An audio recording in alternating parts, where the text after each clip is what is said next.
Book of Heaven, Volume 11, August 14, 1915.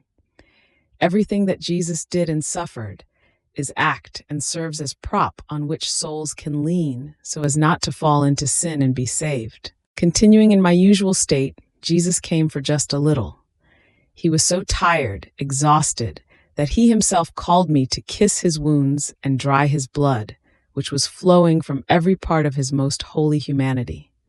So after I went over all his members, making various adorations and reparations, my sweet Jesus, relieved and leaning on me, told me, "My daughter, my passion, my wounds, my blood, everything I did and suffered are in continuous act in the midst of souls, as if I were operating and suffering at this very moment. They serve me as props on which I can lean, and as props on which souls can lean so as not to fall into sin and be saved." Now during these times of scourges, I am like someone who lives up in the air, with no ground underneath, and amid continuous blows. Justice knocks me from heaven, and creatures, through sin, from the earth.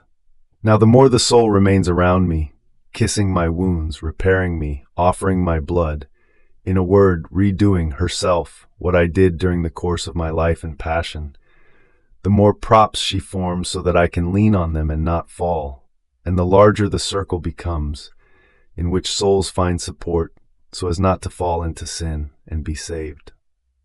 Do not get tired, my daughter, of being around me and of going over my wounds over and over again. I myself will administer to you the thoughts, the affections, the words, so that you may remain around me. Be faithful to me.